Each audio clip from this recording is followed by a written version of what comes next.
Welcome, everyone. I'm Shaunya Chavis Rucker, and it is indeed my pleasure to facilitate this amazing conversation as we take an in-depth look at the 20 years for youthSpark as they have been committed to serving exploited and abused youth in Fulton County. This is a very special conversation, and so we are, in fact, looking forward to having it because we have the founding mothers of the organization, as they are so warmly known. Of course, I'm talking about Ms. Deborah J. Richardson. She is the founding executive director of youthSpark, formerly the Juvenile Justice Fund. It's a pleasure to see you. Thank you. Thank you. We have the Honorable Nina Hixson, former juvenile court judge of Fulton County Juvenile Court. Her partner in crime, I'm told. It's a pleasure to see you. Good to see you too. Thank you. And also, Kaffie McCullough, former project director, youthSpark's A Future, Not a Past campaign. She has just been instrumental. And we're going to talk about some of those laws and how they got on the books. This is the woman who knows all about it. It is such a pleasure to see you. Pleasure to be here. So again, we are celebrating 20 years with youthSpark, and I just cannot believe it's been 20 years. I've had the pleasure in my role with Fulton Government Television to cover every bit of those 20 years. And so I am just honored that you would even ask me to be a part of this conversation. But we're going to talk about everything from the birth of the movement to what you're hoping for the future. And I think, Judge, I think I want to start with you. As a Fulton County Juvenile Court judge serving in, 1999, tell us about your first encounter with the commercial exploitation of young girls. They were actually being charged with prostitution at the time. It's just amazing that just 20 years ago, that was the case. That's correct, Shaunya. And in addition to the prostitution charges, some would come in on having been involved in fights or having been drinking alcohol or that kind of thing. But what was, I was frankly quite surprised when I determined or found out that we had this issue in our neighborhood of children being sexually exploited for money. And it wasn't anything that was really talked about. And part of it is because the juvenile court system is a closed system, one that's not open. But, once I became aware of it, it just seemed that something needed to happen. So actually, prior to my work, I believe there had been some efforts with the CASA program that attempted to address the issue, but did not get very far with it because you had attitudes from some of the men in our community, frankly, that we're going to always have prostitution and, not looking at the fact that these are children, so they can't consent to this. They didn't grow up or, wake up one day and decide I want to be commercially sexually exploited. And so you had those kind of attitudes that would interfere. But with the assistance and actually the leadership of Deborah Richardson, we began to engage in an effort of educating the community, as well as advocating for some change in the laws, as well as trying to create a safe house for these young women who were being exploited. And you set that up perfectly for me because, Deborah, you were working in program development at that point, correct? That is correct. And so what were you thinking immediately? I'm going to have to do something. What is it that you thought this is what we need to do? How did you come to that?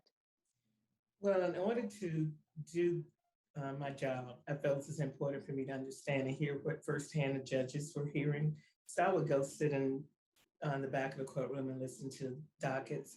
And one morning on Judge Hixson's docket was a 10-year-old girl who had been found in the backseat of the van with a 42-year-old man and had been in juvenile detention for 3 days because pimping and pandering a child in the state of Georgia was a misdemeanor. He was given what was equivalent to a traffic citation. And it was just the visceral reaction to that. And every time I shared that story, it just shows you how egregious this was. So I went, so I told Judge Hickson, I said, I think we need to convene a group of women because she is so right. The misogyny around this back then was just horrific. Group of women who get this and begin to come up with a strategy.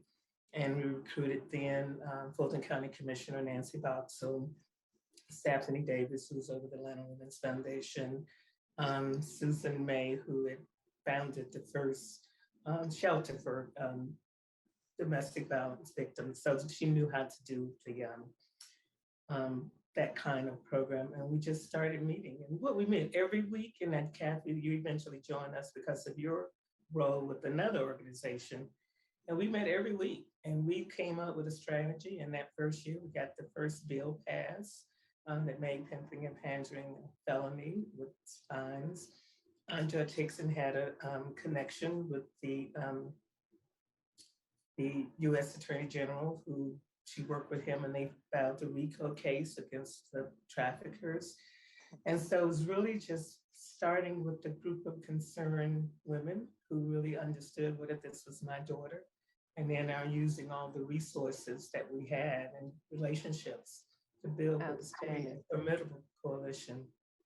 It has been formidable indeed. Kaffie, she was mentioning you were a part of another organization, but that is kind of what catapulted you in this entire idea of doing something, getting something done. Share with us what you remember about those days.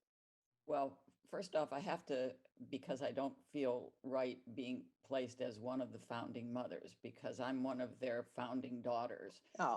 And it came in on the next round, because really Judge Hickson and Deborah Richardson, Nancy Boxell, and Stephanie Davis were really the four founding mothers. And what at one point they had an article that ran in the paper that Jane Hansen wrote. And I was reading it at the breakfast table in the morning, and I just started crying. It was sort of like what Deborah just said in terms of a visceral reaction. It was like, this is so wrong. What can I do? And there was a breakfast meeting the next day at the Loudermilk Center. And that was sort of the start of it for me. And at the time, I had started a nonprofit called Goal, which was Girls Outdoor Adventure for Leadership, that worked with middle school girls. But I wasn't doing it for that. I was doing it just because it was just not right. Ultimately, we provided some programming for Angela's House girls, but at the beginning, I was just an outraged female that just felt that this couldn't be allowed to continue. So that was sort of what brought me in. I was hearing you all talk about, you got to do something. And then of course, legislation, your shift switched immediately almost to legislation and prosecution and policy. And Kaffie, that's where really I understand a future, not a past, came to be. Tell everybody about that. Well, to begin with, as was already mentioned, that it was a misdemeanor to pimp a minor. And that was not done under a future, not a past. That was done at the beginning action of, it's sort of like, as I've thought today about, kind of reminiscing, knowing what was going to be going, that my process in this was the same process that we took in, that was sort of a micro level process where I first had my awareness raised. And then you moved into finding out about it and getting the information, and then trying to move into what actions had to be done. At that very first breakfast meeting, there was a legislative committee, and you, Nina, you and Deborah can tell me if I'm forgetting anything or remembering it wrongly. There was a legislative committee. There was a one for Angela's House, and I think there was one for awareness. I think there were three. I did the one for Angela's House since I was also a therapist. And so that felt like that matched but all of us worked for the legislative one. And then I found out that was my first foray into legislation. That was probably the easiest law that ever got passed. Mm-hmm. Yeah, it was unanimous. And share with us why you say that. Why was it in your mind easy? It didn't matter whether you were Republican or Democrat or white or Black or Jewish or Christian or whatever. None of the things that usually divide us as a community divided us around that issue. I don't think there were correct me, were there any dissenting votes on that in either the House? I don't think there were any dissenting votes. I will say when we went to testify, we have some legislators, or one in particular, who said, just as I indicated, this is, what is the big deal? This is going to always be a problem. We're going to always have prostitution. What we've already got, what tools we need, but why do you even care about this? But I mean, timing, I think, was a big part of it, as well as the approach of having the public awareness and the joint efforts of other women who were concerned about this issue. It all kind of came together and, made it such that nobody, in their right mind could oppose changing the law so that the pimping of a minor was more than a traffic ticket. But so it was easy in the sense of when you look at the subsequent legislation, which has taken a lot more advocacy, a lot more strategy, it was probably the easiest of the legislation that has passed around this issue. So, and the other thing, ironically, Kaffie, if you recall, for that same breakfast was that article. Harold Anderson was reading that article. And as a result, 2 days later, I got a check from $50,000 from somebody I've never met before, which sparked the further $1 million commitment to a future, not a past. So it was something about that moment in time and good people coming together that really was special. I did not realize that's when Harold and Kay Rita came into the picture, because they were the primary funder of A Future Not a Past. But A Future Not a Past also grew out of, Deborah, I think you wrote the grant, the federal grant from the OJJDP. Right. That was a 3-year grant to set up systems. And Atlanta was, I believe, one of the first large cities to begin to do. That's what I thought, systemically. And by that, I mean, we weren't just trying to deal with it at one particular place, like it wasn't just legislature, it was around training law enforcement. And that's what A Future Not a Past ultimately worked on. Was we got some research done, which helped with future legislation too, because the Shapiro group developed a research, strategy to measure, to begin with, how many girls were being exploited. And that's really when, for me, it seems almost crass, but we began to look at this problem as a problem of supply and demand, because that's what the research framed it as. And we had to look at the supply side to begin with, because as horrible as it is, our children, our girls, were the supply for this problem, and the demand were the men. And so the supply issue is the one that grabs everybody. The demand side is the one that disgusts everybody. But ultimately, we began to try and figure out, got a human trafficking law passed. And ladies, we could be talking about this all evening. I'm just mesmerized. I hate that we only allowed 20 to 25 minutes. I think that we need to have a part 2. So I'm just putting that out there. But when we're talking about that legislation, Jen, you came into the picture when, and then that made, from the moment I met you, I was so enamored by your passion. And you were coming to me, Shaunya, we got to do a story. We've got to do a story. And tell me, what can you do to help us get this? What is so memorable to you about this legislation and how it has helped what you're doing today? Well, I think I came into it standing on top of Kaffie's shoulders. Kaffie stood on their shoulders, and I stood on top of hers as much as we could. And I think for me, starting in this movement, people were not just talking about the victims anymore. But what was really shocking to me was that there were so many people who still were shocked that this was a problem. But I sat on two sides of the coin, where I was immersed in a world where coalition was happening, and there were services happening and research happening, and people were actually beginning to talk about the buyer. But I also operated in the public world where people still refuse to believe it exists. So for me, I sort of straddled both lanes, but seeing almost the halfway view up the mountain that they started, and just wanted to run as far as I could for as long as I can. Ladies, let's talk about, right now it appears that it, it, um, it's almost become the hot political thing to talk about, right? I mean, it's a real issue. But I guess at this point we're just happy that if they're talking about it, maybe hopefully they're doing something about it.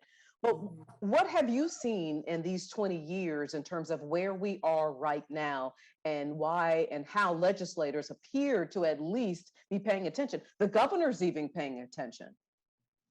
Yeah, Anyone can jump in.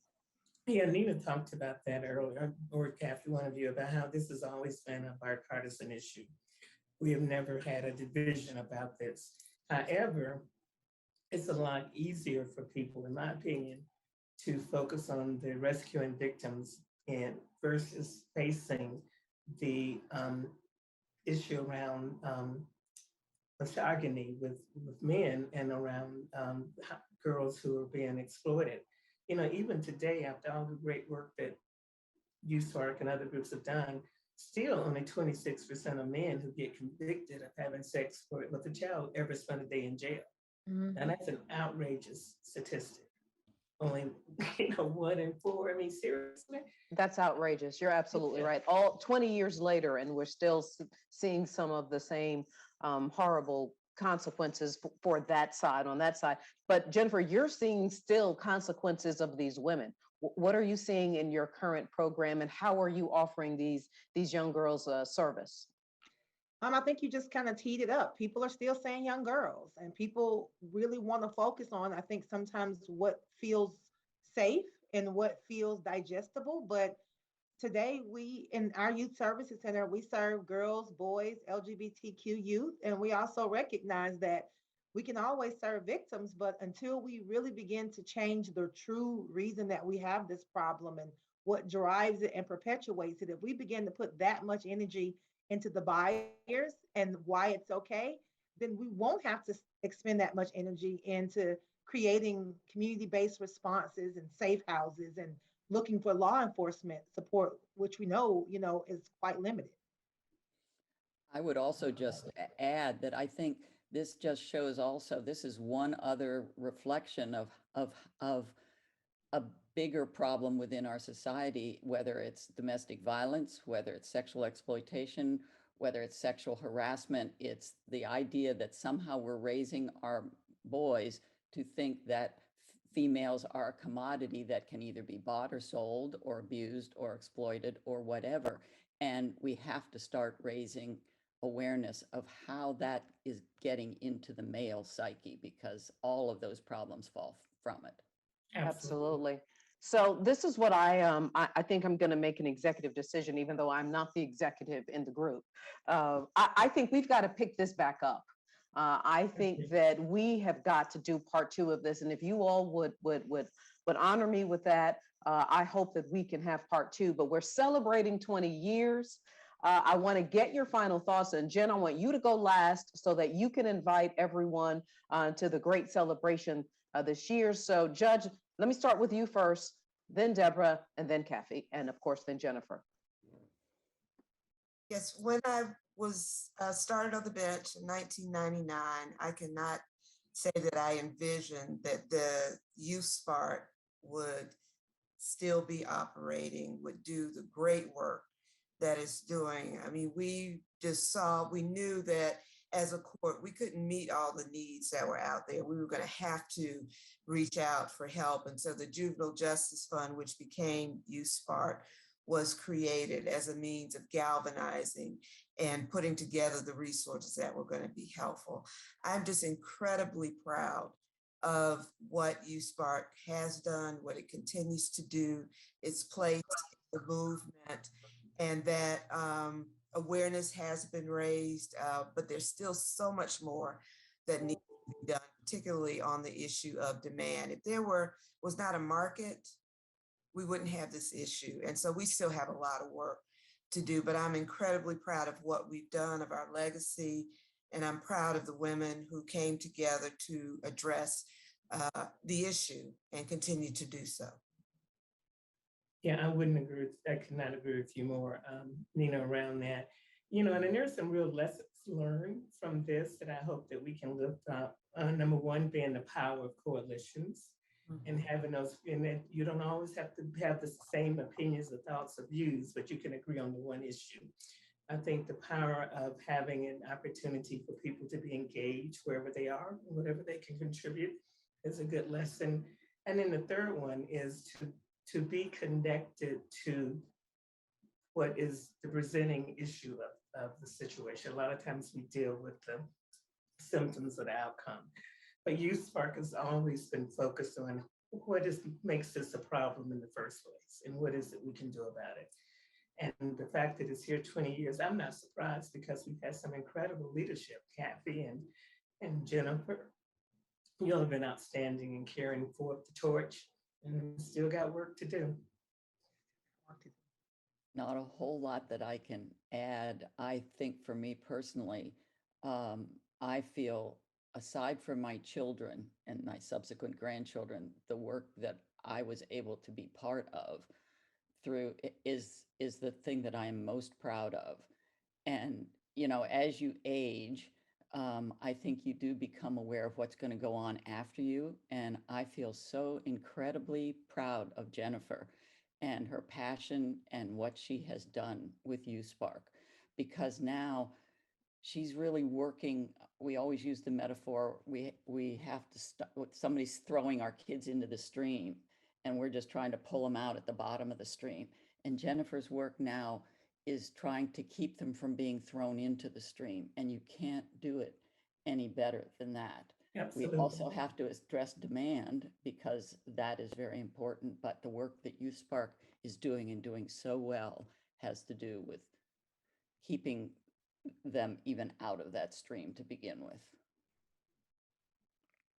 Thank you so much. And, you know, I can't just publicly thank all of you so much for your leadership and support, and for someone to be able to say that they're able to contact the founders of this agency and the founders of this movement and still partner together and live and access that strength and motivation at times when we are most exhausted. I think we think of how you guys must have felt. And while we have so much work to go, I'm so lucky that at youthSpark, we're able to just transform our mission so that we're always uncovering gaps.